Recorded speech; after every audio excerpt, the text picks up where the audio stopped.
네, 여러분 안녕하세요. 네, 먼저 제 소개를 드리고 시작하고 싶습니다. 저는 라인플러스의 라인 플랫폼 엔지니어링 2센터에서 AR 렌더링 엔진을 개발하고 있는 임용선이라고 합니다. 네, 저는 팀의 리더로서 프로젝트 전반적인 매니징과 개발 리딩을 맡고 있습니다. 네, 오늘 잘 부탁드리겠습니다. 네, 오늘의 주제는 AR이고요. 그 중에서도 AR을 디스플레이에 그려주는 그런 역할을 하는 렌더링 엔진에 대해서 이야기를 해보고자 합니다. AR 렌더링 엔진을 개발하면서 어떤 일들을 겪었는지 그리고 어떻게 해결했는지에 대해서 이야기하고 싶습니다. 네, 다음과 같은 아젠다와 흐름으로 발표를 진행하고자 합니다. 먼저 AR이 무엇인지 소개를 하려고 하고요. 그리고 라인에서는 어떤 AR 서비스들이 있는지 소개를 하려고 합니다. 그 다음 AR을 위한 엔진, 렌더링 엔진을 소개하려고 합니다. 그리고 엔진을 대폭 개편하게 된 이야기를 한번 해보고 싶습니다. 먼저 오늘 세션에서 설명할 AR이 무엇을 의미하는지 알아보겠습니다. 네, AR은 현실 세계의 사진 및 영상 위에 비현실적인 2D나 3D 그래픽 결과물을 더 씌워서 마치 현실과 비현실이 공존하는 듯한 그런 효과를 만들어내는 것을 말하는데요. 네, 오그멘티드 리얼리티, 증강된 현실이죠. 네, 말 그대로 현실에 무언가를 첨가하여 현실성을 배가시키는 효과를 말합니다. 네, 예를 들자면 이러한 것들이 있습니다. 그 몇 년 전 유행했던 포켓몬 고 게임이 있고요. 네, 비디오 콜의 배경 설정 기능 또한 AR의 일종이라고 볼 수 있습니다. 지금 많이 쓰이고 있는 셀피 앱들도 AR의 일종이라고 볼 수 있죠. 네, 최근 코비드-19로 인해서 직접 만나는 것이 아니라 디스플레이를 통해서 얼굴을 접하는 케이스가 많이 늘어나고 있는데요. 다음에 그래프에서 볼 수 있듯이 코비드-19 이후에 라인 비디오 콜의 사용량이 급격히 늘어난 것을 보실 수가 있습니다. 네, 따라서 이게 상대방의 전송될 자신의 모습을 보정하는 AR 기능이 트렌드가 되었고요. 네, 이 기능을 여러 업체들에서 앞다퉈 도입을 하고 있습니다. 네, 라인에서의 AR은 어떤 것들이 있을까요? 네, 라인에서도 일찌감치 AR에 대한 중요성을 인지하고 많은 서비스와 컨텐츠들을 제공하고 있습니다. 먼저 라인의 대화방에서 진입할 수 있는 인앱 카메라가 있는데요. 셀피 용도로 활발하게 이용되고 있습니다. 라인에서는 시즌별, 각종 기념일별로 참신한 컨텐츠들을 선보이고 있고요. 유저들의 호평이 이어지고 있습니다. 셀피뿐만 아니라 풍경 사진 등에도 고화질 촬영이 가능하고 그러므로 다용도로 활용할 수 있다는 점을 들 수 있겠습니다.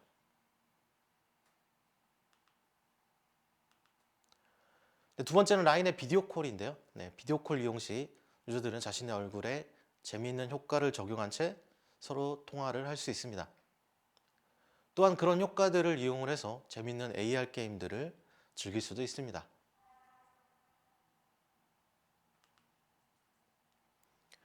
마지막으로 얼마 전에 릴리즈한 라인 아바타 기능인데요. AI 기술과 접목시켜서 나와 닮은 3D 아바타를 자동으로 추천해주는 재미있는 기능입니다. 최근 들어서 많은 유저들의 호평을 받고 있습니다. 라인의 여러 서비스에서 AR 기능을 제공하기 위해서는 이를 맡아서 책임질 엔진이 필요한데요. 이 엔진을 개발하기 위해 우리는 어떤 고민을 했는지 그런 이야기를 한번 해보려 합니다.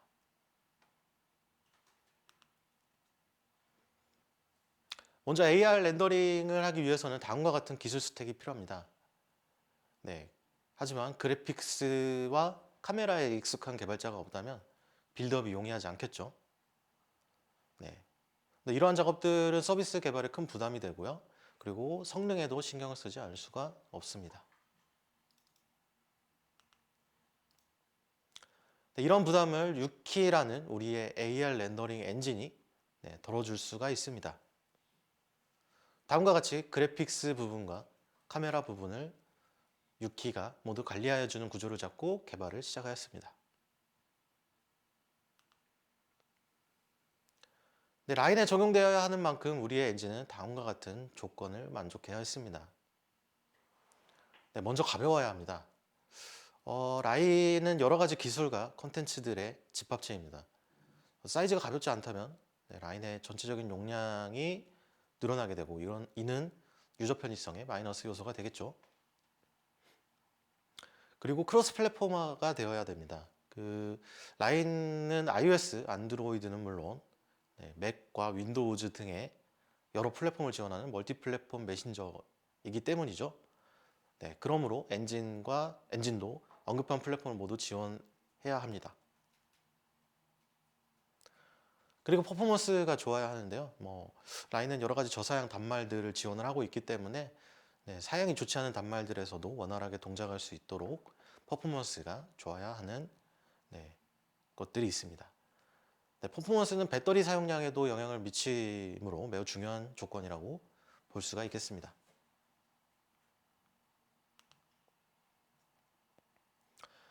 앞에서 언급한 6키 엔진을 개발하기 위해서 어떠한 여정들을 거쳤는지 타임라인으로 한번 말씀드리고 싶습니다. 2016년 말에 엔진 개발을 시작을 했고요. C++ 랭귀지 위에서 오픈GL ES를 사용해서 엔진 개발에 착수를 합니다. 코어 로직은 C++로 크로스 플랫포머를 진행을 했고요. 정말 필요한 부분에 한해서 스위프트나 코틀린 같은 언어를 사용해서 플랫폼 친화적으로 개발했습니다.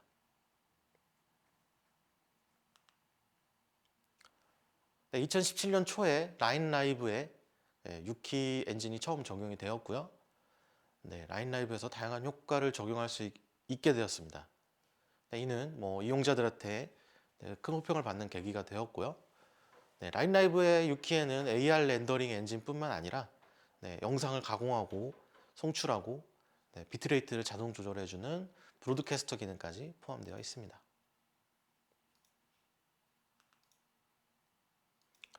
2018년 초에는 앞서 말씀드렸던 라인 이넥 카메라의 이넥 카메라 및 라인 비디오 콜에도 적용이 되었고요. 이를 통해서 각 서비스 유저 활성화에 많은 기여를 하였습니다. 2018년 말까지 라인뿐만 아니라 라인의 여러 패밀리 앱들에도 계속해서 적용이 진행이 되었고요. 이를 통해 좀 더 포터블한 아키텍처로 진화할 수가 있었습니다.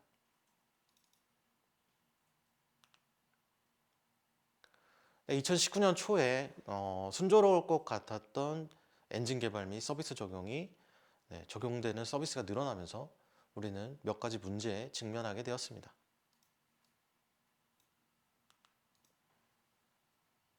첫 번째 문제로 차세대 그래픽스 API에 대한 지원이 필요해졌는데요. 저희는 오픈GL 기반으로 프로젝트를 발전시켜 나가고 있었기 때문에 다른 그래픽스 API는 고려하지 못한 상황에서 애플은 오픈GL을 데프리케이트 시키고 맙니다. 애플이 새롭게 권장하고 있는 메탈이라는 API를 지원하려면 많은 것을 바꿔야 했습니다. 또한 불칸, 다이렉트X 12 같은 차세대 API를 지원하려면 중대한 결정이 필요했죠. 그리고 엔진 사이즈 이슈인데요. 여러 서비스들에 제공되기 시작하면서 엔진의 용량이 비대해지기 시작했고요. 엔진에 대한 로직이 분산되지 않아서 전체적인 사이즈가 늘어났기 때문에 사이즈에 대한 다이어트가 필요해졌습니다. 세 번째로는 퍼포먼스 이슈를 들 수가 있고요. 점점 복잡한 콘텐츠를 제공함에 따라서 기존의 퍼포먼스를 더 높일 필요가 있었습니다. 마지막으로 진보된 기술을 사용하여 지금까지 만들어내지 못했던 콘텐츠를 만들고자 하는 니즈가 있었습니다.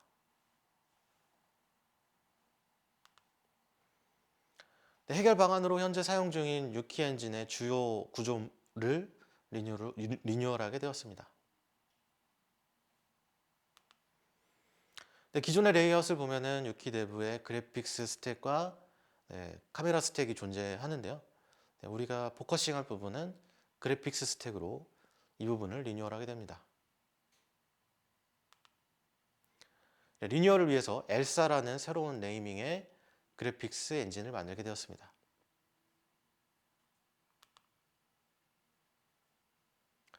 네, 엘사의 목표는 아래와 같습니다. 네, 메탈, 불칸, 오픈GL, 다이렉트X 이렇게 4가지 이상의 그래픽스 API를 지원을 하고요.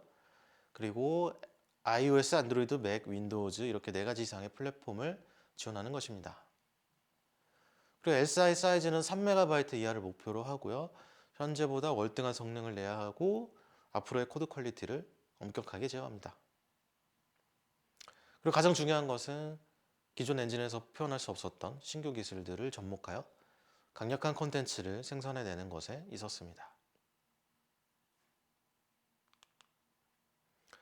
네, 목표는 정해졌습니다. 그럼 어떻게 그 목표를 이룰 것인가 고민해야 할 차례입니다. 네, 앞으로 이야기할 방법들로 목표에 도달할 수가 있었습니다. 먼저 내부적으로 GAL이라 부르는 앱스트랙션 레이어입니다. 네, 여러 그래픽스 API가 가지고 있는 공통적인 특징을 추상화하여 인터페이스를 정의합니다. 네, 이 인터페이스를 사용하는 입장에서는 엔진이 오픈GL을 쓰는지 다이렉트X를 쓰는지 모르는 채 사용을 할 수 있습니다. 네, 백엔드가 바뀌어도 엔진의 사용법은 바뀌지가 않죠. 한 가지 사용법으로의 추상화, 가장 기초적인 부분이면서 가장 중요한 부분이라고 할 수 있습니다. 네, C++는 크로스 플랫폼을 구현하기 위해서 선택할 수 있는 최고의 이식성을 갖고 있는 언어 중 하나입니다. 퍼포먼스 측면에서도 다른 언어 대비 월등하며 C++17 이상으로 오면서 생산성 또한 뒤떨어지지 않는 모습을 보여줍니다.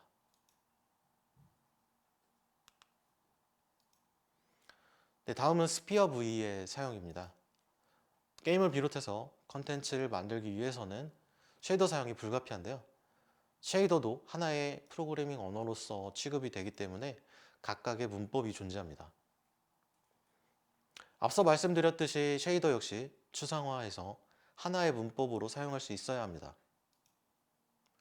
하지만 각 그래픽스 API마다 쉐이더의 문법과 제한사항이 다르기 때문에 실제적으로 추상화하기가 매우 어렵습니다.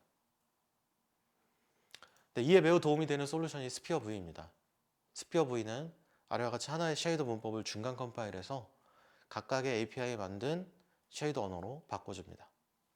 예를 들어서 불칸에 사용하는 VKSL을 중간 컴파일해서 오픈GL에서 사용하는 GLSL, 메탈에서 사용하는 MSL 등으로 바꿀 수 있다는 이야기입니다. 따라서 한 가지 문법으로의 추상화의 쉐이더 단계는 스피어 V를 사용하여 얻어낼 수 있었습니다. 다음은 렌더링 플로우의 프레임 그래프라는 개념의 도입입니다. 각 렌더 패스를 그래프로 엮어 렌더링하는 방식을 말하는데요. 그래프는 버텍스들의 연결을 의미하기 때문에 각 버텍스들은 엔티티라는 데이터를 갖고 렌더링을 수행합니다. 네, 이런 연결 구조는 GPU의 프레임 연결 구조와 완전히 같은 방식을 차용하고 있고요. 그러므로 보다 GPU 친화적이고 디버깅도 용이합니다.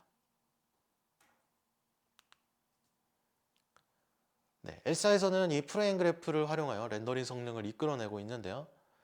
프레임 그래프의 모티브가 된 것은 유니티 엔진의 엔티티 컴포넌트 시스템, ECS로 불리는 설계 방식입니다.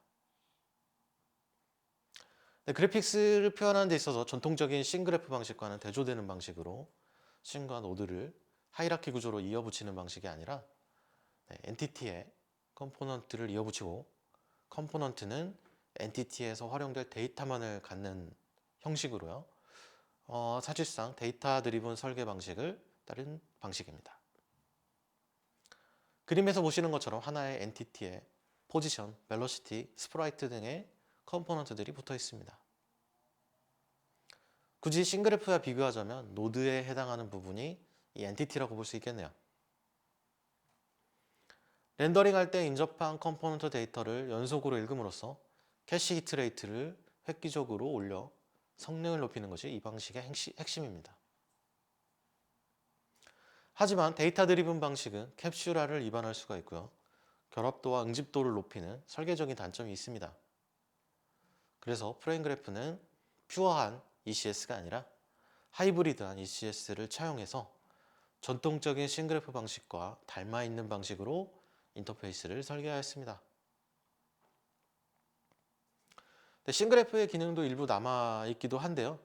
렌더 패스의 진행에 따라서 렌더 스테이트 변경을 최소화하고 패스 진행에 따른 텍스처 사용량을 효율적으로 제어를 해서 퍼포먼스를 이끌어낼 수 있었습니다.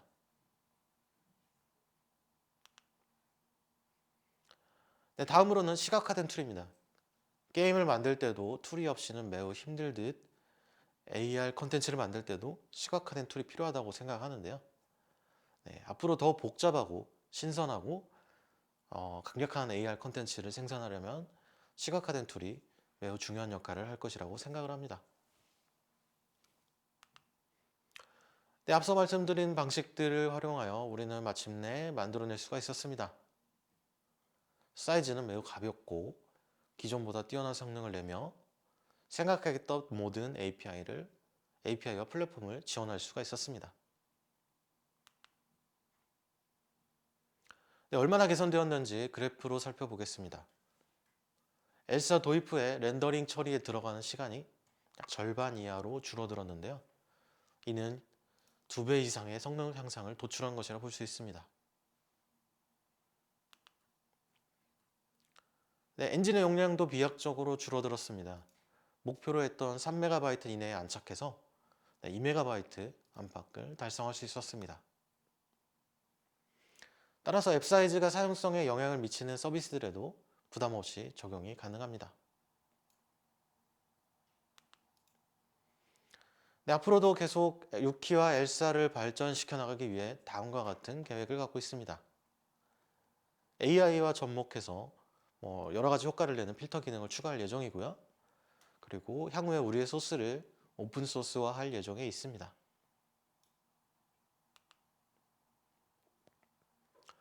지금까지의 발표 내용을 정리해 보겠습니다. 앞으로 AR의 니즈는 계속 커져갈 것이고 컨텐츠 산업은 지속적으로 성장할 것입니다. 하지만 AR을 렌더링하기 위해서는 개발적으로 많은 어려움이 있고요. 그렇지만 유키와 엘사를 사용하면 쉽고 효율적으로 AR 렌더링에 접근할 수 있을 것이라 생각합니다.